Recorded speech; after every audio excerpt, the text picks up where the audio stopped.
when Chelsea would loses like this, I hate to be right, honestly. I just hate it. I don't want to be right. But seriously, if you've been following my work here, you know that everything that I said in the lead up to this Newcastle game came true verbatim. Also, in that Liverpool-Manchester City game, everything was in there verbatim. And you know, even before we get to the Chelsea conundrum and then how Chelsea were clobbered in that game against Newcastle, Liverpool was solid, but that rest defense without Ibu Konate was the issue. Trent Alexander-Arnold came inverted, got the job done. And I've said it several times that you may not like Trent as a fullback. I mean, the orthodox fullback or the orthodox job of a fullback. But anytime that he gets into central areas to get a job done, he's able to get a job done. And he actually does it brilliantly. So, yeah, Trent was very, very brilliant, very important for everything that Liverpool did. But you see, Mauricio Pochettino has a young team.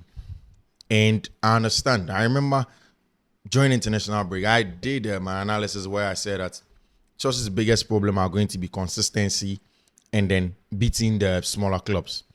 And that's the issue of the consistency. How do you beat Tottenham Hotspur, play beautiful football, then you play exciting stuff against Manchester City, then you go ahead to go to the St. James Park to play Newcastle, and you're all over the places, you miss chances, you fail to control the game.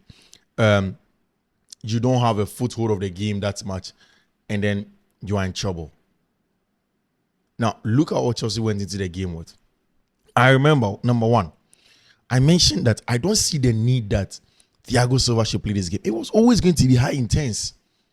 It was going to be super intense. It was going to be tough for him to close Miguel Almiron and the likes down. Again, one of the biggest questions that we asked in the pre-match analysis was who plays at left back, Levi Cole or Marco Correa? And I'd mentioned consistently that Marco Correa is short. If you are playing against a Newcastle side, that is the best from set pieces in the league. Then you don't want them coming against Marco Correa. Correa is short. Correa's aerial abilities isn't the best in the league. And in rest defense, if you have Marco Correa, yes, it's good 1v1 in those duels on the ground. But when it comes to dealing with aerial balls, he's easily targeted. And if you watch that game, Newcastle essentially just targeted Chelsea's left side from set pieces. Anytime Trippier goes behind that ball, so you have Levi Cole, Marco Correa in there, and then you kind of worry that how are Chelsea going to deal with the height issues in there? And I think I understand when Mauricio Pochettino went in with Leslie Gochuku because he knew that he had issues with height and he had to have some height somewhere, and it was good. First half, Chelsea controlled parts of the game, played very good football. But as the game wore on, Chelsea were not good enough. Not good enough. Especially when they knew that they were going to play against a Newcastle United side that are always direct. Always direct. Every time that they play, they want to be direct. They want to be the villains. And they were happy to be villains. They were happy to be villains, chasing down everybody. Every cross went to the far post. A lot of crosses, a lot of aggression, winning of second balls. We spoke about it. But look at that first goal. Chelsea failing to react, falling deep, trying to defend their box, failing to react and close down people. And then Luis Miley sent in that ball. Marco Correa was late in trying to play Alexander Isak offside. And the ball was onside, slotted it in 1-0. But that reaction from Chelsea was brilliant from Raheem Sterling. Played good football, won a foul, and then he directly slotted that in there. But see, right after scoring that goal, that equalizer, Chelsea were nowhere to be found. Sat back, allowed Newcastle to play some good football, dictated the pace of the game. And then we went into the first half break. In the first half break, I thought that Mauricio Pochettino should have made the changes. He should have made the changes. Why was Cole Palmer still on the pitch? He was too sluggish and slow. This wasn't a game for Cole Palmer. He looked as if he was tired. The game was passing him by. It was too intense maybe for him. They were shoving him around. They were making him very aggressive for him to receive on the turn.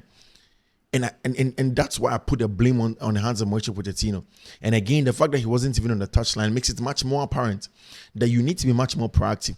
The fans at the St. James Park are very aggressive. And you leave your charges like that without proper instruction with an assistant coach like Jesus, who's also very calm, then you're going to be in trouble. Can't manage the emotional parts of the game in there, and you are in the touchlines, and then there are big issues. You take off Cole Palmer. You bring on fighters, bring on people who fight for second balls. People will be very aggressive. People will push forward. People will have the pace. And that is why this game was Noni Maduoke's game.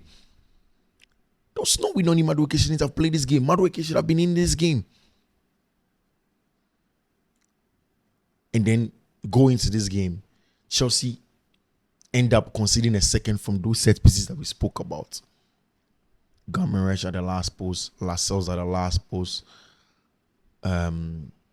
Like everybody going in for tackles, being aggressive, winning second balls.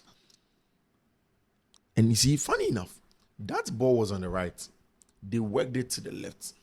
Got to Miguel Almiron or Anthony Gordon. Sending a brilliant cross. And then there you had him. 3 goes to 1. 2 goes to 1 at a time. The height of Badia. The height of Thiago Silva. Leslie Gochuku was supposed to be on because of height. None of them could pick those balls at the far post. And they ended up letting everything go. I mean, how do you get these things done? How do you solve problems like this? And